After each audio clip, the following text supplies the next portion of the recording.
আসসালামু আলাইকুম। আমি মোহাম্মদ জাফরুল্লাহ রুবেল। আমি একজন সরকারি কর্মকর্তা, বর্তমানে গাজীপুর মেট্রোপলিটন পুলিশে কর্মরত আছি। আমার পাশে রয়েছেন আমার সহধর্মিণী মিসেস জাফর। আমরা আজকে আসছি মিরাকল এঞ্জেলস রিহ্যাবিলিটেশন সেন্টারে, তার দাওয়াতে। আজকে আমাকে এবং আমার পরিবারকে স্কুলে দাওয়াত দেওয়ার জন্য এবং এই তার আয়োজনে আমি সামিল হতে পেরে নিজেকে অনেক গর্ববোধ করছি এবং কৃতজ্ঞতা জ্ঞাপন করছি। যে কারণে আজকে আমার দুটি কথা বলা, আর যে কারণে আজকে মিরাকল এঞ্জেল রিহ্যাবিলিটেশন সেন্টারে আমার আসা, সেটা হলো গিয়ে এখানে তো আপনারা জানেন ওটি therapy, speech therapy, ABA therapy এবং বিহেভিয়ারাল থেরাপি নিয়ে কাজ করে। আমিও স্কুলের একটা পার্ট। এখন যেমন আছি, ফ্রম দ্য ভেরি বিগিনিং আমি এই থেরাপি বিষয়টা বা স্পিচ থেরাপি বিষয়টা বা এখানে যে বিষয়টা নিয়ে এই প্রতিষ্ঠান কাজ করে, এটা আসলে আমাদের ইন জেনারেল পিপল আছি আমরা, আমাদের ভিতরে কিন্তু তেমন একটা কোনো আইডিয়া ছিল না বা নাই, আমাদের কনসিয়াস আমরা ততটা না। এটা বেসিক্যালি আমাদের যে স্পেশাল চাইল্ড যারা আছে, স্পেশাল চাইল্ড নিয়েই বেসিক্যালি এই স্কুলে কাজ করা হয়। আমার দুই সন্তান, আমার ছোট সন্তানের নাম সানাফ ইয়াসির। সানাফ, ওর যখন 2 বছর 5 মাস বয়স, জাস্ট একটা অনুধাবন করলাম যে ও কথা বলতে একটু সমস্যা হচ্ছে। ও কথা বলে না, ডাকলে শোনে না, বেসিক্যালি কেন জানি একটু ভ্রান্ত বা অন্য মনস্ক। এটা নিয়ে আমরা প্রথমে তেমন কোনো কেয়ার করি নাই।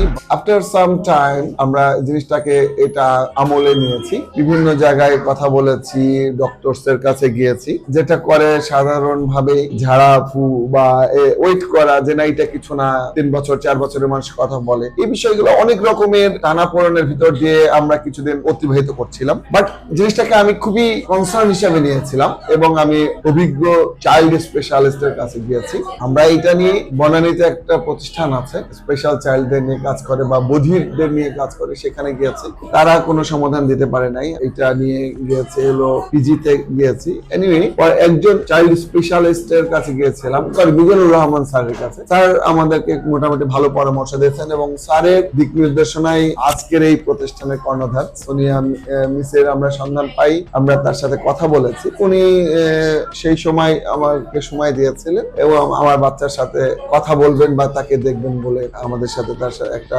হয়। উনি আমার বাসায় আসেন এবং আমার বাচ্চার টেক কেয়ারের জন্য এবং তার চিকিৎসার জন্য উনি মোটামুটি এই দায়িত্বভার গ্রহণ করেন এবং আলহামদুলিল্লাহ 6 মাস আমার যে সন্তানটা কথা বলতো না, যে সন্তানটা ডাকলে বুঝতো না, তার আই কন্টাক্ট, বেসিক্যালি তার আই কন্টাক্টটা ভালো ছিল। মেইন প্রবলেম ছিল আই কন্টাক্ট। তার আই কন্টাক্টটা সে কিন্তু সেভাবে দিতে পারতো না। আলহামদুলিল্লাহ আমরা মিসের যে রিকোয়ারমেন্ট গুলো সেগুলো চেষ্টা করেছি ফুলফিল করার। উনি যথেষ্ট কোঅপারেট আমাদের সাথে এবং আমরা আল্লাহকে হাজির নাজির রেখেই, তার উপরে আল্লাহর উপরে বিশ্বাস রেখে এবং তার তত্ত্বাবধানে আমার বেবিকে দিয়ে 7 মাসের পরে সে কথা বলা শুরু করেছে এবং আলহামদুলিল্লাহ এখন যদি আমি বলি যথেষ্ট ভালো আছে। আমার সন্তান একদম সুস্থ একটা বাচ্চা, যতটুকু দরকার সে আছে এবং সে এখন কেজি 1-এ পড়ে এবং সে শুধু একজন ভালো সন্তানই না, অর্থনীতি, দর্শন, ইসলামিক জ্ঞান সব বিষয়েই